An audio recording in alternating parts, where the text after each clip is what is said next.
you can do supply chain, you can do a whole bunch of things, and Panama cannot be left behind against other countries because we want to attract all those developers, we want to attract all those projects because in the end what we want is more investment in the country. That's their view, and my view But is do they for, realize that they're legalizing 10,000 shit coins that you're going from, I apologize if this sounds disrespectful at all, from hyperinflation in fiat and opening yourself to hyperinflation in crypto. That, that yeah, seems down. something like that. They basically they want to have a clear law because right now you can there is not illegal in Panama to have crypto. You actually don't pay any taxes right now because it's not even in any law, but they just want to put a clear regulation on how this thing is gonna develop going forward. So, but maybe including the banks to be custodians and then have this implementation and adoption going forward. But for the people who do not want Bitcoin, their point of view is, why only Bitcoin? We can attract foreign investment. My view is basically, I don't care about foreign investment. I want to protect the people's savings, because the dollar is going to hell. And if you wanna attract investments, there's many other industries that you can probably attract that's gonna bring more money to the country than actually other cryptos. So that to me, that's but that's their point of view. So, and in the end, I said, like, I think it just and I know that people, even within that group, there's people who have we don't agree, and we're talking people that already know and spend time researching their own projects. I Well, just just look at any room, right, Abuelito? Like Yeah, any like room any in room. Spanish, But right? Like I went imagine, to a room with Abuelito yesterday, trying to talk to these people, and they had just ridiculous ideas about crypto, and there wasn't a lot of education.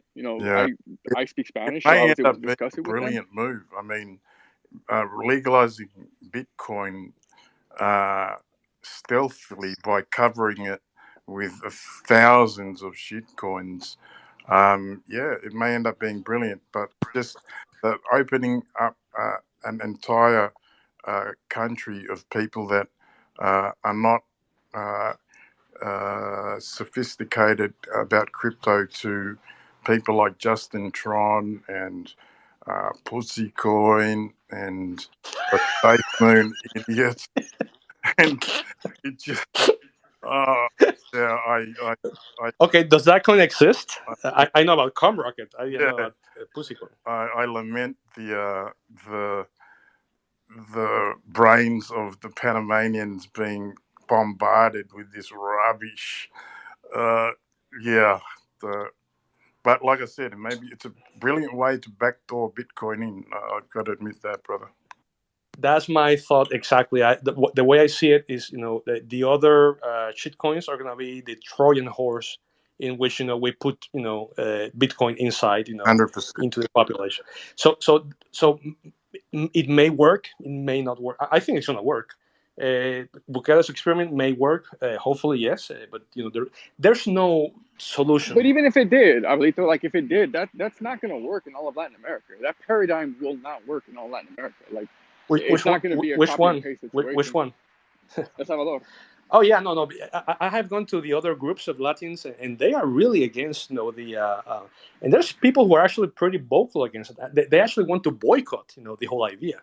So, so it's not. So I'm saying it's not that. I mean, we're all Bitcoiners. We Like, could want. you imagine, like in Mexico, if they tried to do this with, like, if the PRI tried to do this to Mexico? Nah, Oof, yeah, that would, olvídate. because any project, because people don't know, they have heard of Bitcoin. They don't even know that there's only 21 million supply limit. Okay, so the any project, Bitcoin or any other project, is gonna rise and fall with the popularity of the government in turn. So I respectfully disagree with the Lord that there's no connection between the Bitcoin implementation and the leader in charge at the moment. Maybe long term, okay, is inevitable, but I'm just this is a Yeah, thought experiment. But I think basically, it's, just it's a matter of yeah, just my point was just exposure to, because as you said, the option comes down to their choice. but having it as an option is life changing, and Oh, I agree. that I agree. option is regardless Absolutely. of leader. But yeah, Yeah, I agree 100%. I agree 100%. And it's just going to be all I know, okay, is that Latin America is probably the only country in the world that every single monetary experiment has ever been conducted. Any yeah, experiment that you can think of, it has been done in Latin America. So now again, just to be faithful to the tradition. Now we're doing the Bitcoin thing, with the obligating people to actually put it down their throats in El Salvador, maybe having that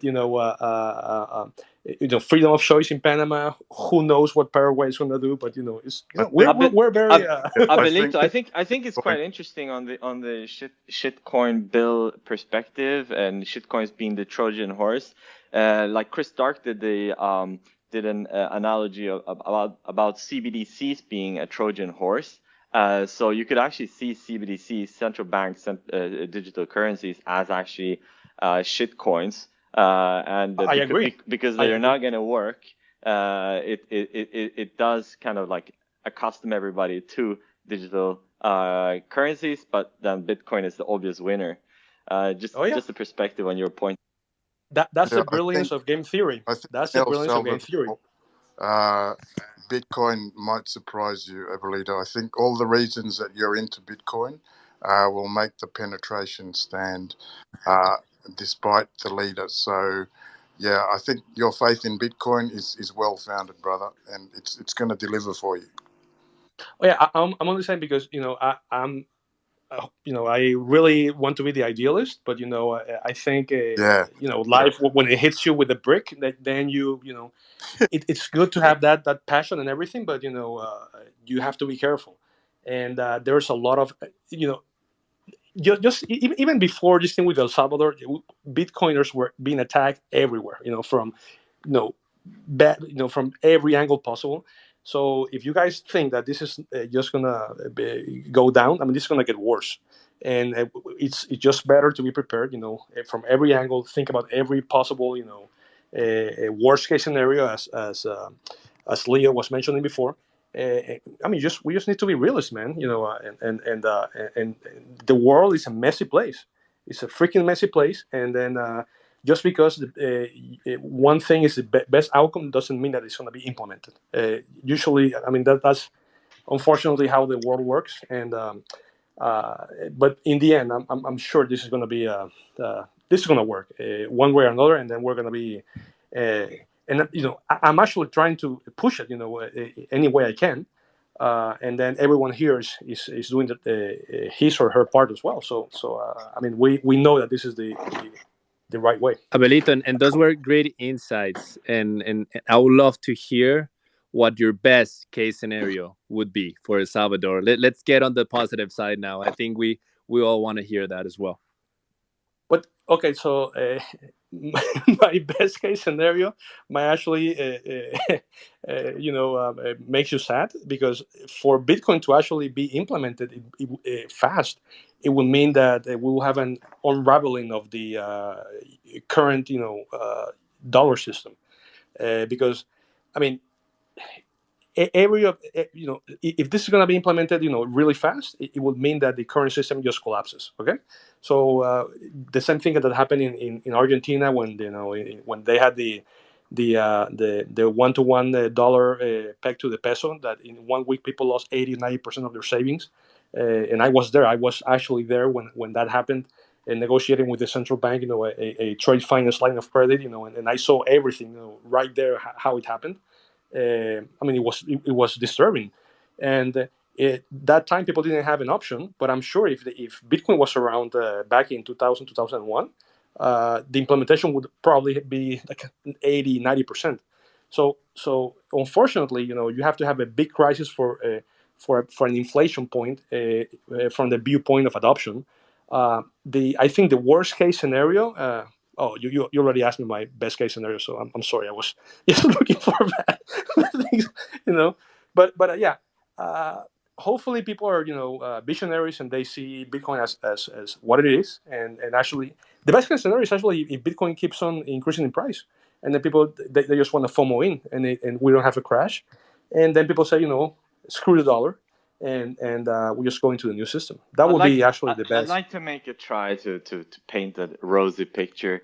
So the dream would be entrepreneurs, Bitcoin entrepreneurs, pouring into El Salvador because there's an opportunity to actually work with a nation and the people that are actively looking at this, and that would attract a bunch of capital, and El Salvador already now getting a lot of PR, but getting PR over an extended period of time, and the people noticing that there is movement in the direction of hope, and that becomes a positive spiral that just generates more interest and more investment. And in the next 5 years, we see a country that's maybe it already had hope. I don't know the sentiment on the ground, but a country that really is riding on waves of hope. And at the same time, Najib doesn't go crazy. He actually continues implementing some positive things in the country, and we have a nation that has ridden through the 4-year cycle of Bitcoin. And when Bitcoin is at $300,000 per coin in the next cycle, all El Salvadorians, or at least the ones that dared to keep a little portion of their money in Bitcoin, suddenly got a lot more money, and they can reinvest that money into productive endeavors in their country with their family, and it will be this. It could be a very positive story. Yeah. Well, that's a lot of Hey, consecutive FUD ifs. exists in Spanish too, though. Like FUD's in Spanish too. What was that, Aaron? Can you hear me? Yep. Yeah, but you cut out at the beginning of your sentence, so I just want to make sure we heard you. I said there's FUD in Spanish too. That is that they're going to be going through the same thing without the hardened, Bitcoiners who've been there for 2 or 3 cycles. It's just, we all want to be hopeful. Like, it's our country, it's our motherland. Like, we want more than anything to be like, yeah, guys, this is gonna fix everything. Bitcoin fixes this. Trust me, we want that more than anybody here. Like, it's the home of our people. We're proud of it. We love it.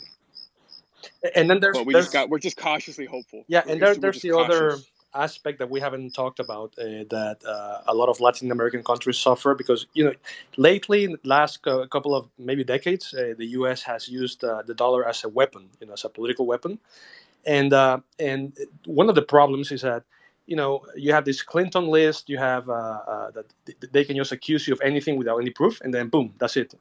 If a country doesn't do what the U.S. wants, then okay, we're gonna cut your the lines of the correspondent banks, and then there's no swap lines dollar wise, and so there's this dependency that you do what I say or else. Okay, so this would give a lot of independence, and then plus you have this dollar printing to infinity, that all of the dollarized economies probably benefited on a relative basis against, and I say on a relative basis against other Latin countries, because just because you use the dollar as a legal tender, as Panama has done it for more than 100 years, doesn't mean that you didn't lose purchasing power. I mean, from the 70s you lost maybe 80 or 90%, but other Latin countries lost 100 and plus percent, through that same period. So it's actually a way just it's not just retaining your purchasing power. It's just independence from political power, from political, bullish. How do you call the person who pushes you? El cabrón que te the bully. Yeah. Bully. So you have the U.S. bully, and yeah, that's how it's been, in the last a couple of years, and it's probably going to get worse. So there's a lot of things going for the whole Bitcoinization of Latin America, and there's no people that are more ready to actually or believe more in a hard asset solution than Latin people. It's just that The geopolitical dynamics are a little bit complicated because people don't trust institutions, don't trust the governments, and they a lot of the projects are married to the rise and fall of politicians. So it's just different perspective, and I think that, for example, it would work very well to have Bitcoin as a Trojan horse, with the other shitcoins, so people actually accept it and implement it. Just as Aaron was saying, no, Aaron or Lucas, about the CBDC or the digital currencies that are that in game theory, in my view, are gonna make the banks be the best allies of Bitcoin, because now the central banks are not gonna need the banks to actually to actually give the money to the citizens. Yeah, So and we could look for analogs. We could look at like the cash transfer programs. I'm sure you've seen those, Abuelito, yeah, of right? course. They're most famous in Brazil, but I think they have them in Mexico and yo creo que también en Argentina. Yeah, they're Like they everywhere have them now. all over. They're everywhere now, right? Yeah. But that was like a new thing, like 10, 15 years ago, and they're everywhere now, right? And those programs succeed depending on the party that's in power, right? And they use that as a way to put or to keep parties in place. And that's what Abuelito's referring to, is we just got to be cautious about how education implementation happens, because this is nothing new for them. They're not going to understand the hardness of the asset, the expansiveness of the network in the beginning. That's going to take education. Yeah, I agree with that 100%. And well, if it's a UBI, that you don't discriminate people from receiving it, I'm actually more for that, because then, yeah, Yeah, but I don't think they use that in Brazil. Like in no, Brazil, I know, I I think know, maybe of now they course. do, but no, No, in Brazil they don't do that. no, You I know. have to vote for the party. I'm very familiar with what they do because I seen it with my own eyes. So Yeah, basically, you do that. Actually, the way they do it is that you have, when you go to vote, okay, so you have to take your cell phone, okay, and then you have to take a picture, okay, at the voting the table, because you're alone inside, and so and then you have to take the picture with the camera that they gave you outside, and based on how you voted, then they give you the I don't know, the supper or whatever food that they promise, or $100. That's how they do it everywhere. Okay, so it's very targeted. The politicians use it all the time for their clientelism, and that's not going to work. I mean, that's not going to change. Either Bitcoin, the peso, dollar is the same thing. So it's just unfortunate, how these systems work. But uh, that's what I'm saying. but some of those systems have worked though. Like they have worked for keeping down like poverty levels, and then also getting kids to get like primary physician care. So we have seen some success in those programs. There's a I professor out of agree. Yale. I There's a agree. professor out of Yale who does a lot of this work on this, and she's from DF.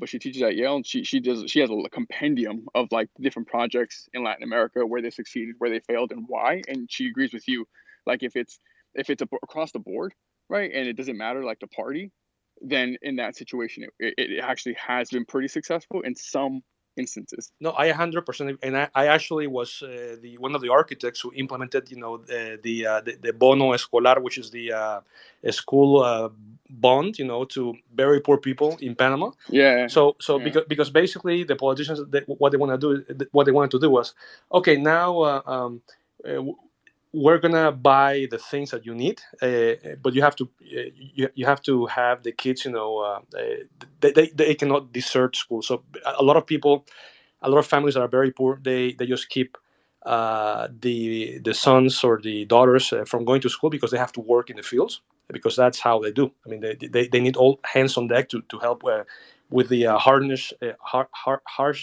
harshness of the environment. So they said, why am I going to send my kids to school if I need someone to look for the water 5 kilometers down the river? So basically the program was designed to give very poor families, $100 every 2 months.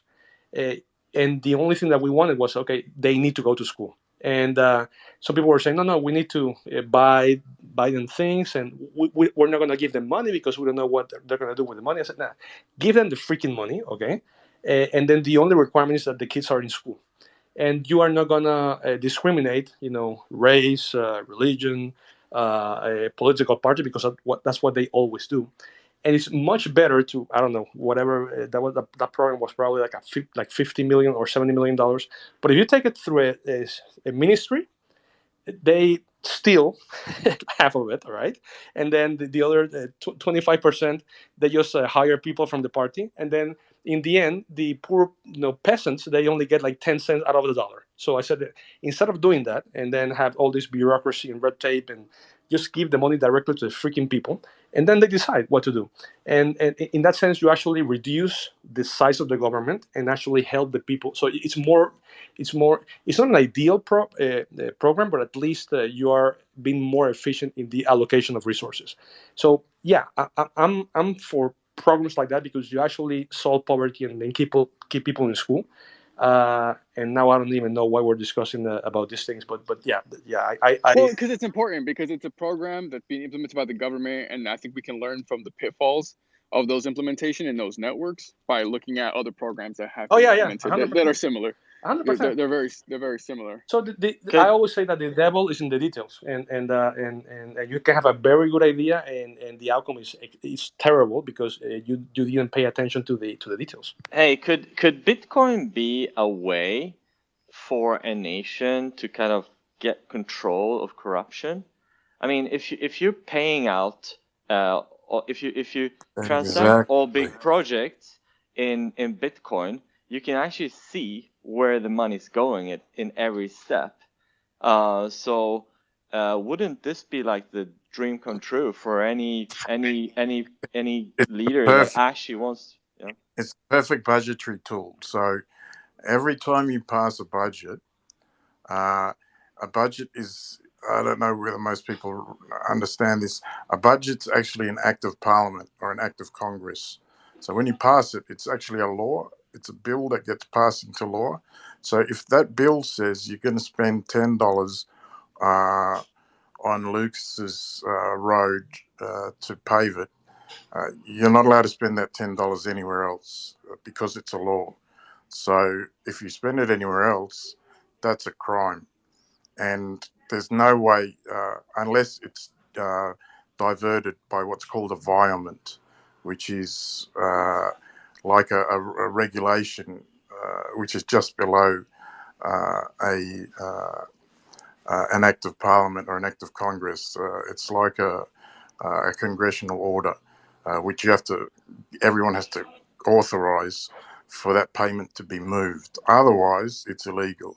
And the only way to track that is either an accounting system which has humans involved and therefore is prone to many points of failure, or Bitcoin, where you can see exactly where the money goes, and therefore it's an anti-corruption tool for people who are in my industry in anti-corruption.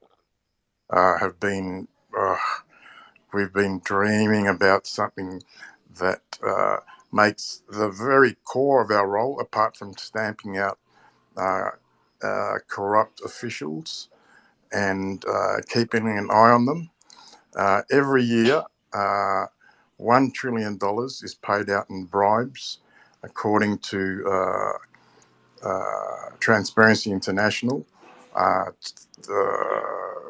$2.1 trillion channeled in illicit financial flows, according to the UNODC. $3.1 trillion uh, uh, lost in tax evasion, according to the Tax Justice Network. So that 6.2 trillion that's lost annually, we could track if that was in Bitcoin.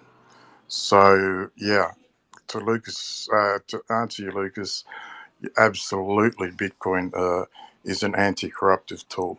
Uh, But I will go even a little bit further, Lord, because usually, for example, if you have a big project in your country, then it makes sense to audit the project, because we're talking 50 million, 100 million. But 100%. a lot of the corruption happens at the lower levels. Okay, when we're talking Most five of. dollars, $10, $20, and when you add that thing up, I mean, it's a substantial amount of money, and no prosecutor, no, the cost of actually persecuting that is too. There's no the Absolutely. trade off. The trade off is there's no the incentives are not there to persecute, and to me actually, in my view, that's even more damaging than Yeah. the other. Because, for example, if you have anyone, I don't know, any person that had, if you have gone as a tourist to, let's say, Mexico or any of these countries, and then a policeman stops you in the street, you have to pay him, $20. It Yeah. doesn't matter. Exactly. It doesn't. It So adds up, so and anyone in the developing world like us in South America, in the Pacific, in the Caribbean, in Sub-Saharan Africa, because of the way the World Bank and the IMF have structured our economies. When you take loans from them, they impose austerity measures, and some of those austerity measures are to make you remain a primary industry country. So we remain plantations for the first world. We remain as extractive industry mines for the first world. And when you're a country like that, you have no, you're reliant on imports because your secondary and tertiary industries haven't been allowed to grow by the IMF and by the World Bank. And if you're relying on imports, then everything you have is brought in on 40-foot containers. So your ports and your wharves are packed full of 40-foot containers of goods. And if a customs officer says to you, "Look, oh, they are the yeah, worst. you give me $200, and I'll lob a couple of $1,000s off your fees, and we'll write it up so that you pay minimal duty." So that level of corruption, just at the very base level, because the people that actually touch cash are at the lowest level because they interact with the public. Decision makers don't touch any money. We decide where big chunks of money go, but we don't touch any money. The service part of government is the one that actually touches money because they're interacting with the public. So yeah, Abuelito's right. 2/3 of the leakage goes there. Yeah, for example, in that cash program that we helped implement in Panama for poor families for keeping their kids in school, and we're talking the poorest of the poor, okay? And then you had people that, because you're going into places that are, deep inside the mountain and everything, so you cannot give them checks. You have to take cash, okay? So just imagine, you have a low level playing a low paid employee from the government going to those places. What do you think is going to happen with that guy carrying that bag full of cash? He's gonna, he's gonna steal it, man. Hey, And this is what happens. hey, It's very difficult to actually audit, hey. and then with Bitcoin, Oh, this would oh, actually be, I'd like to yeah. talk to like Lord's point about these like deals between foreign aid and like them forcing the country to have plantations and so on. But there's another aspect to those deals as well, that a lot of that money that is then promised to be transferred, to be used by the country, actually disappears in various ways. One of my friends, he was working on a project with the Swedish aid agency. I don't know what the like official English name is, but basically one of he was working on like data cleaning mission, and one of his tasks was to remove like evidence of corruption, like where the money had been like Yeah. used to buy houses and shit, like and if like basically this is a case against CBDCs because they're going to make the case, well, we can still we can also track the money using the CBDCs, but if the government institutions that themselves are like responsible for deploying the capital, they could just ping the central bank and say, hey, this is inconvenient information, can you remove it from the blockchain? If it's centralized, then it can, and they have an incentive to do it. So Bitcoin you can't change in that way. Us, So yeah, you're yeah. right. To us, blockchain is absolutely useless unless it's decentralized.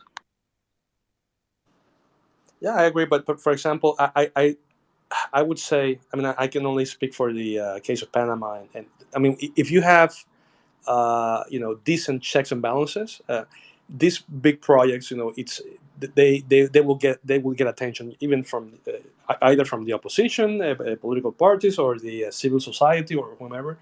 But the small corruption, okay, the police officer asking you for money, the customs agent asking you for money. I mean, at every single level, if you want to renew your driver's license, they say, well, it's going to take 3 months, and then you go back like, oh, and then you have to pay them, so that they can give it to you at the time that they were supposed to give it. So Yeah, and in a sense, that's uh, kind of that's 60% of our job in anti-corruption is one, public education, but two, changing systemic corruption, which has become part of the culture of governance. There's countries, as you've said, unfortunately, our Latin American brothers and sisters have had to go through it a lot. Is uh, it There's a whole culture of corruption in public service where it's considered, yeah, that's the way we do things. Is there will be an element of corruption, and denormalizing that is a large percentage of our work around the world. Is going and working through civil society organisations who have grassroots on the ground networks that we access to reach out to the public and go, no, this isn't right. This shouldn't be uh, acceptable. And you have a recourse to these new anti corruption institutions that we set up. The UNODC sends me to countries, set up their anti corruption commission for them, and their commissioner, set up their congressional anti corruption committee so that people can know.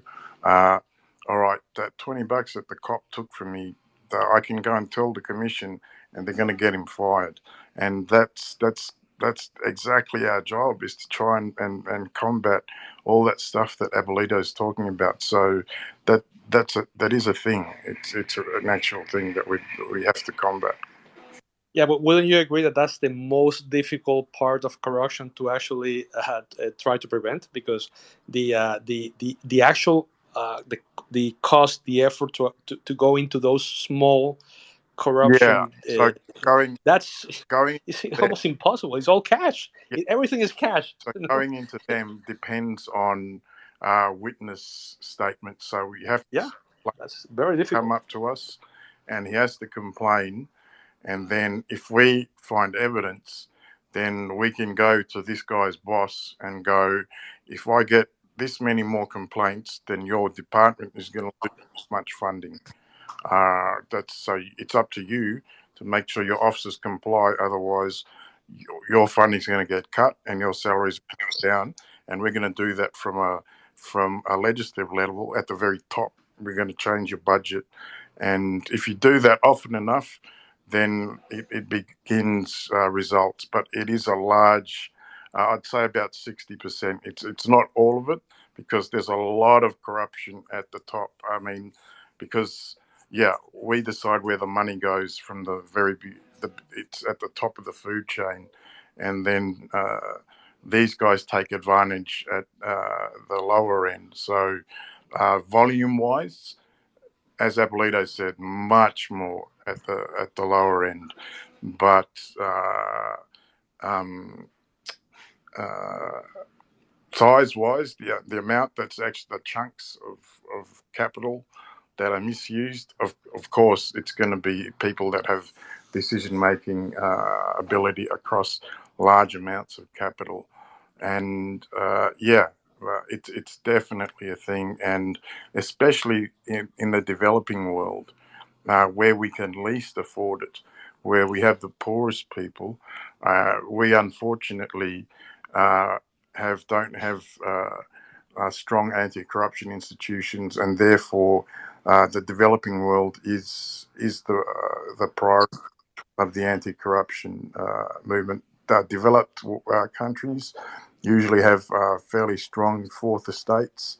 The free press is usually good at keeping people under monitoring and making sure that everything's going as it should, and the checks and balances in the executive, the legislature, and the judiciary are usually strong enough to root out a lot. But even then, I mean, we all know that of the corruption that's prevalent in the US, in the UK, in France, yeah, everywhere. So both the developed and the developing world, it's an issue. And that 6.2 trillion that I said earlier, we lose the corruption. The United Nations has what I call the Sustainable Development Goals, the SDGs. There's 17 of them. You can Google them, and they fund projects to address these 17 Sustainable Development Goals, which they believe, if addressed, will solve world hunger, will solve poverty. They can be addressed for less than 700 billion a year. So that's we lose 12 times more than that in corruption. So corruption could save the world 12 times over the amount that we lose to corruption. So, yeah, it's a thing. And it's a thing that Bitcoin solves. Yeah, Bitcoin solves it. Yeah, I agree. That's fascinating how the traceability of Bitcoin can solve so many problems. It's incredible that what Lucas brought up about the corruption, and listening to you guys, it's just amazing to understand what a great power Bitcoin has. And Lucas, you also mentioned the analogy of the boiling frog. So it can be a great power for the good or for the evil, right? Going back to El Salvador, if the people start using the government's wallet, and for every payment for paying their taxes, let's say it's fully adopted and everyone wants to use Bitcoin, maybe the government can then trace every single person's transactions, and I don't think there is any greater power than tracing the the all the transactions of a country, right? And if you know what your people are spending money on, that would be uh on the evil side, if you could say it, right? So that would be the boiling frog analysis, that Uh, analogy that Leo, Luca was so saying. interesting. Imagine they collect IDs on all these wallets, because Yeah, if they're gonna distribute $30, probably they want the ID, and ID then taxes. then everybody starts from there and sends their bitcoins to other wallets, and then their database of IDs get hacked. So everybody all over the world, any hacker, anybody can trace all transactions all El Salvadorians do. That's they not use phone. a nice prospect. That's their KYC. You give them your mobile phone number, and your uh, your Bitcoin gets dropped to that number, to the ID Yeah, that's associated with that number, I guess. So, yeah, your point probably still stands, bro. By the way, the frog analogy, credits to Abelito. Yeah, great analogy, brother. I'm keen to hear more from Lucas, your friend who is actually part of drafting the Panamanian bill that you threaded me in with. That was a fascinating perspective. So, Lucas, I don't Which think it's going to be that easy to track, because there's a lot of Lightning wallets that have no KYC. Yeah. sorry, Lord, what did you? Can you repeat what you said? Was maybe I got the wrong person when I was at the very outset. I think you referred me to one of your friends that is involved in the drafting. Is that correct or no? Or maybe I that. think No, that's me. Abelito. That's Abelito. Oh, was it you, Yeah, that's me. Abuelito? Yeah. Sorry, brother. It was you. Yeah, that's why I was saying that that we're probably taking a different approach from El Salvador, Gotcha. and yeah, I was speaking that from the position that I know. I know the discussions. I've been in the Exactly. discussions, Yeah. and I was the most vocal that was trying to push for the legal tender in the beginning, And then I thought about it, and because Panama is different from El Salvador. I mean, Panama doesn't. We don't need. Or we don't depend on remittances. I mean, Salvador is 20. I think 25% of GDP, and in El Salvador, for example, 70% of the population don't have a bank account. In Panama, Panama is a banking. It's a world banking. Yeah, your banking's. Yeah, Uh, and it has had the dollar for 100 plus years. Very stable economy, very low inflation, relatively speaking, and so the trying to push people on the legal tender thing would I would tend to I think it's going to face a lot of resistance in Panama because they have not suffered the hardships that, for example, El Salvador has. So my strategy was okay. Let me rethink this whole thing and basically say okay, let's put a whole crypto law in which Bitcoin is going to be the same as every other altcoin, just to not say shitcoin. And in the end, because I know and I firmly believe that the dollar is, we all know the fate of the dollar, medium, not even long term, medium term. Everyone is going to adopt Bitcoin anyway. So the shitcoins or altcoins are going to be the Trojan horse through which we're planning to put Bitcoin into the population. And so it's a different approach. It will give people the quote unquote freedom to choose. But in the end, once they get familiarized with the whole space and everything, the next step would be to actually put Bitcoin as legal tender. So it's a two-step very clever. way instead of just and then you have Bukele 90 or 80% popular in the country. He's a one-man show. In Panama is completely different. The president, he won with 33% of the vote. He's probably maybe 35% popular. The composition of Congress is different. It's a different country, completely different country, and then you need more stakeholders to actually approve. And if you just try to put Bitcoin down their throats, I don't see. I think the law would not survive the first discussion in Congress. So it's better to have and then I would say, okay, let's. The whole purpose of all this is to bring foreign direct investment. Even though for me, that's I don't care about the foreign direct investment. Panama can attract many other industries in the maritime sector, which Panama is like world leader in maritime. There's a lot of things that Panama can has incentives to bring foreign direct investment. I don't think crypto. Yeah, you can have a couple of people that are going to relocate to Panama, but it's not 100%. going to make a difference, but you say, okay, yeah, this is going to be for foreign direct investment, but in the end, the end game is to protect the people's savings, and I don't even think that they know it yet. But we're basically we all know that's the whole purpose is to protect the people's savings and their hard earned labor energy for consumption in the future without losing purchasing power. That to me is the whole purpose of Bitcoin. It's not capital appreciation. It's not to bring foreign direct investments or Bitcoiners that want to go surfing in Panama. I mean that's nice, but it's a there's an added benefit, but it's not the whole. It's not the main purpose. The main purpose is to protect people's, for 20, 30 years down the road in their purchasing power capacities. And so so that's my approach. And I had a meeting with the Bitcoiners, and then we have a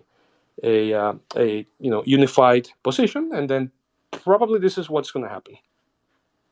Nice, that's awesome, man. And just for my personal curiosity, what was it like having that massive ship just parked up in the canal there for a while? That looked freaky, man. What was the deal? The what? What was that? You know that big ass ship that got stuck in the canal? Oh no, that was in the Suez Canal. That was in Egypt. Oh, was it? Oh, sorry, I thought that was. Yeah, yeah. I'm like, oh, maybe I haven't been to Panama in a couple because I'm a refugee because I had You're a a naughty difference boy of when opinion. you're at home, mate. Yeah, I was a not a boy and had a difference of opinion with the former president, and I was just running for my life.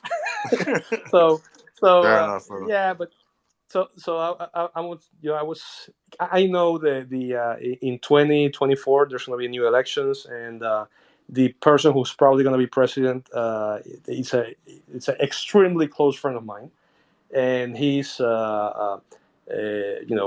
all the polls, and so it's okay to have this crypto law as it is, and then by 2024 you're going to have the next halving, okay, and then you're going to have probably another period of capital appreciation from Bitcoin.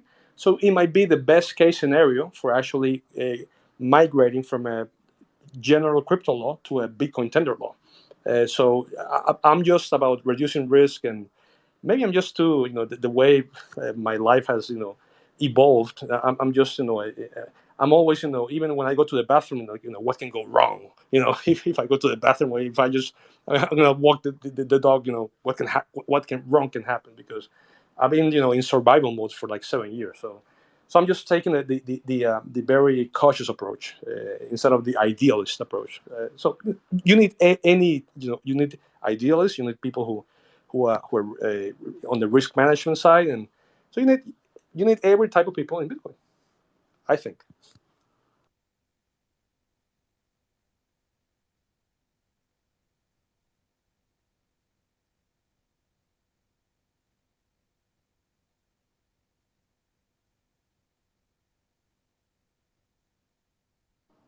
Everyone gone, or is it just me? Yeah, I thought the audio cut out for a second. All right, yeah. I was just giving you guys space to have this fascinating discussion. Oh, okay. Thank you, Dot. Yeah, we're listening to you two guys, so just go ahead. No, and then Lord, since you're in the anti-corruption panel worldwide, you must be familiar with how nowadays they do political persecution, because I've been a victim of that, and basically nowadays what they do is that they fabricate a case in the media, okay, then that gives the excuse to the prosecutor to actually put charges on you, and then they make legal cases against. So it's not like, I don't like this person, like in Nicaragua. Like in Nicaragua they say, I don't like that person, and maybe those candidates are CIA employees, and then I'm going to put them in jail.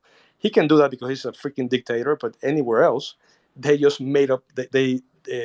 For example, in Venezuela and some other places, they actually you know charge you with actual criminal cases, so you are on the run and they destroy your life, and in the end, I mean, they know that you're going to be absolved 10 years later, okay. But in those 10 years they completely obliterate you and destroy you, and that's how and they charge for it. Doesn't matter what the actual accusation is, it can be all made up, and the things that nobody reads, what's inside the accusations. They just read the headlines, and that's how they destroy political opponents. Yeah, basically that's something to take into consideration um, in your dealings.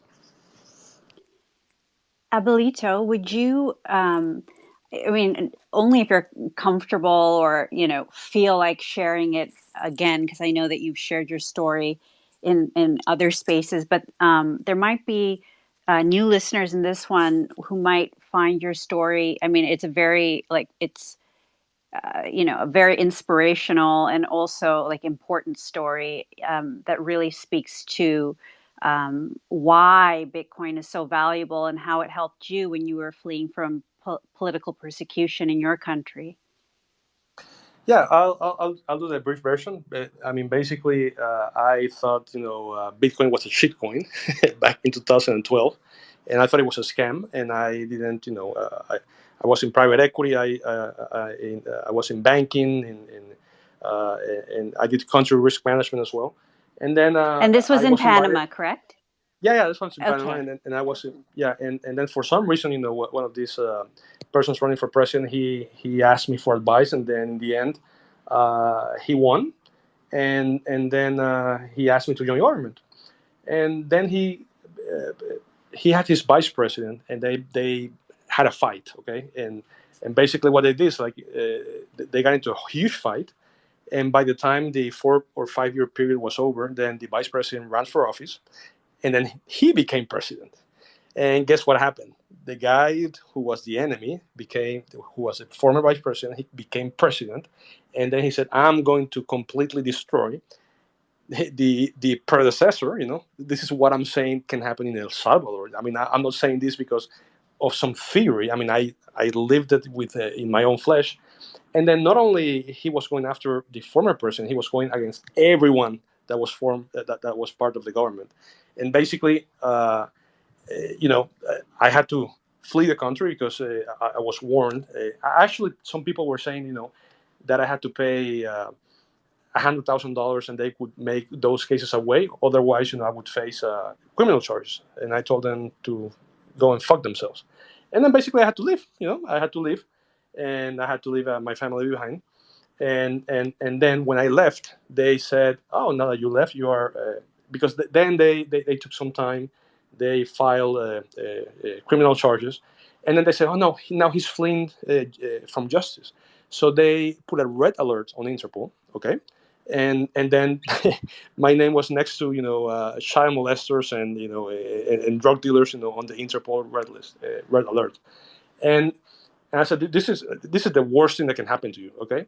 And then I had to send Interpol, the actual case of what was going on, and in 2 months they took me off the red alert list. And then you can, Lord can probably say his experience if he knows how difficult it is to take someone out of the red alert list. So, some people just stay there forever, okay? And they took me down in 2 months, and in the end, they put like 12 cases against me, and now, I mean, 7 years later, I have won 10 of them.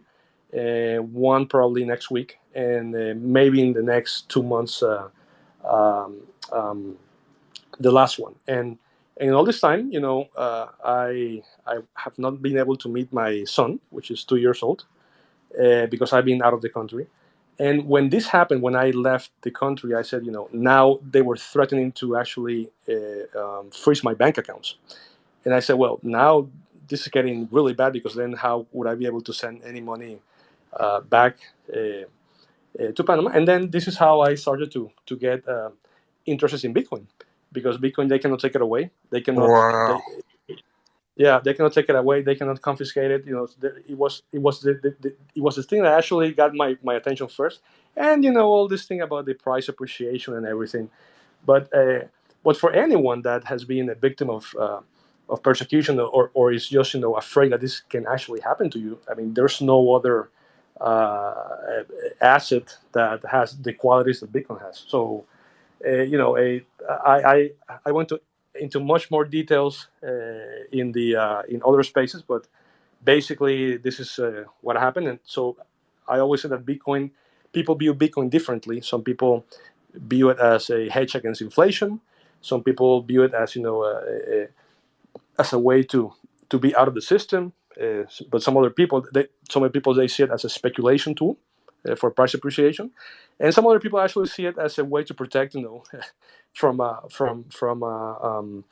from persecution. So it's a different, and that's what I love about Bitcoin. It's an asset that has many faces and many aspects, and that everyone can find a relationship to. And yeah, that's in a nutshell, a very long story in 2 or 3 minutes. This is what happened.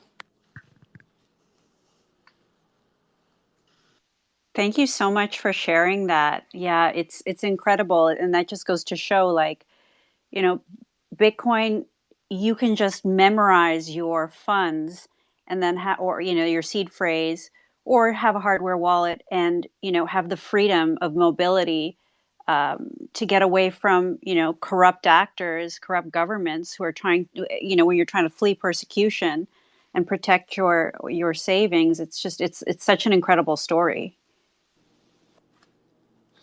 Yeah, so that's why I think Bitcoin is the greatest asset ever invented, and that's why I think Bitcoin it has a much bigger value than gold, because everyone who has ever experienced anything,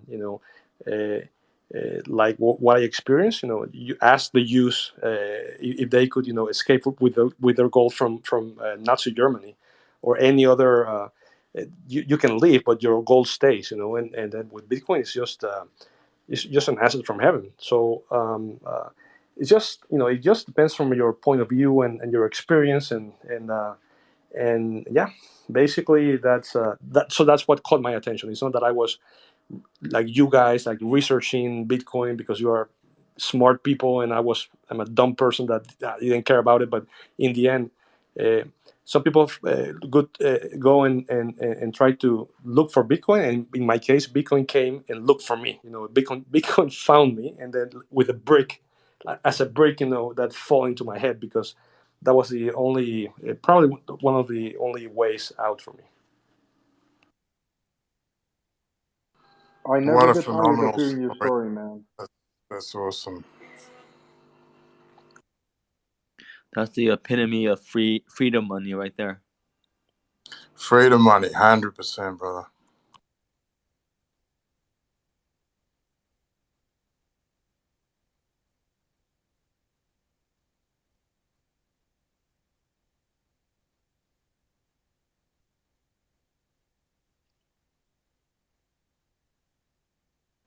So we have a few people here. Just want to remind everybody tomorrow, 10:30. I think I have it at. Yeah, 10:30. Give me those sets. Give me Yep, those sets. 10:30 a.m. Pacific Standard Time. Free sets Friday. So come on by, and I'm gonna give you guys 1,500 sats via Lightning Network. Yes, baby. Yep, for anybody who wants, and it's gonna be all day too. So it's not like I'm sitting there the whole day. So if I need to take a break, I'll start it again once I'm free. So it's gonna be all day Friday. I'll have a space and just come by. And it's super easy. It just takes you literally 2 minutes to download a wallet and receive the sats, because the sats only takes 1 second to receive. So um, the bulk of the time will just be downloading the wallet and then just set up and you're done. Super easy. Don't worry about anything. It's gonna be a lightning transaction. So jump on board, free sats. You never know how much it's gonna be worth by next year. Whoa, nice. Yeah, this is an amazing thing Tao's doing just to help people see how easy it is to get set up with a Lightning wallet and to receive Sats instantly from somebody. Just because so many people don't realize how easy it is and how it's already, you can already do it. It's not like this thing that we have to wait forever for. It's happening now. So it's a great opportunity to test out the Lightning Network and receive some free And then Sats. And also, Tao, you've been mhm. Tao, you've been doing this with in some altcoin rooms as well, no? Where you've actually Yep, orange pilled some altcoiners that are talking about faster transaction speeds, no? yep, and then also other Bitcoin spaces. Awesome. Yeah, actually, I was on Bitrefill. Bitrefill, they had a space this morning, and I just joined Bitrefill because they were talking about Lightning, and they gave me the floor to speak to the people there as well. So they know about it. Yeah, and then if people who have questions during that time, they can also go there to ask questions, right? Because I'm slowly getting involved with Lightning quite a bit. And if you're confused or you're not sure of something, feel free to drop by, ask a question, receive 1,500 sats, and go by your way. Yeah, do whatever you want with it. Yep. And Tao, you're just doing this out of passion, no? You don't have Oh a yeah. blog or a podcast, or you're not doing any of that. You just want to educate. Exactly. Yeah. No. I'm just doing this just to get people to be more familiar with Lightning, because it was like for me a few weeks ago where I myself thought it was really really hard, and that I had to do a lot of work just to do a Lightning transaction. And it was only when I thank you to Satya and Hannah, we try some transactions out, because we're like, no, let's play around with this. And we actually did Lightning transaction with Strike, and other Lightning wallets. And we did quite a few tests just to see how things moved, how quickly the fees they took, etc. And it was so easy. And because of that, I was like, oh my gosh. I mean, I put off Lightning for 2 years because I thought it was hard. And when I realized it was that easy, I'm like, okay, more people need to know about this.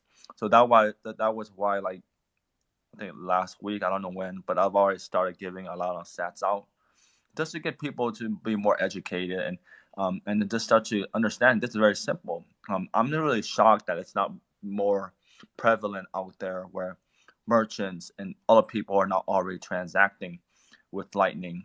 I mean, literally, it's a 1 second transaction.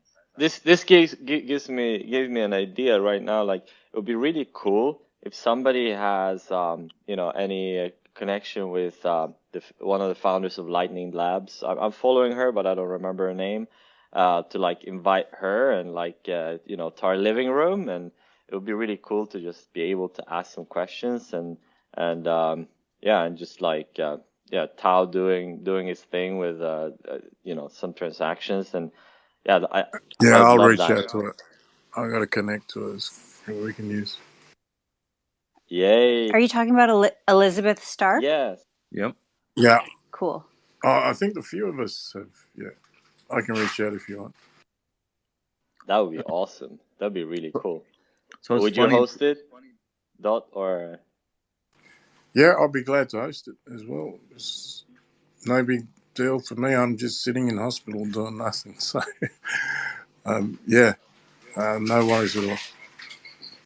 Yeah, that'd be cool. So it was funny. The Moon Wallet, the company, I guess saw like a tweet that I was on that me using Moon Wallet to teach people, and they commented like, oh, awesome, they like the tweet. So that was kind of interesting. I felt like, oh, really interesting. Moon themselves are paying attention, and so they saw that I guess they liked it. So that was pretty cool. That's awesome. All right, guys, with that, I'm going to have to shut this thing down. I've been hosting spaces for like 10 consecutive hours, and it's late where I am. Yep. Heroes work. But thank you. Thank you so much to everyone who participated as speakers, who came up and asked questions, who answered questions, who just came in as listeners. It was really awesome to have you all here. I hope you learned a lot. It's been an absolute pleasure. Thanks, Thank Dot. you, Dot. The time. Absolute legend. Perfect. Yeah. Thanks a lot, Dot. Thanks, Bye. Dot. Bye, everybody. Great hosting, Dot. Yeah, awesome Thanks. hosting. Thank you. See you guys. See you, Dot.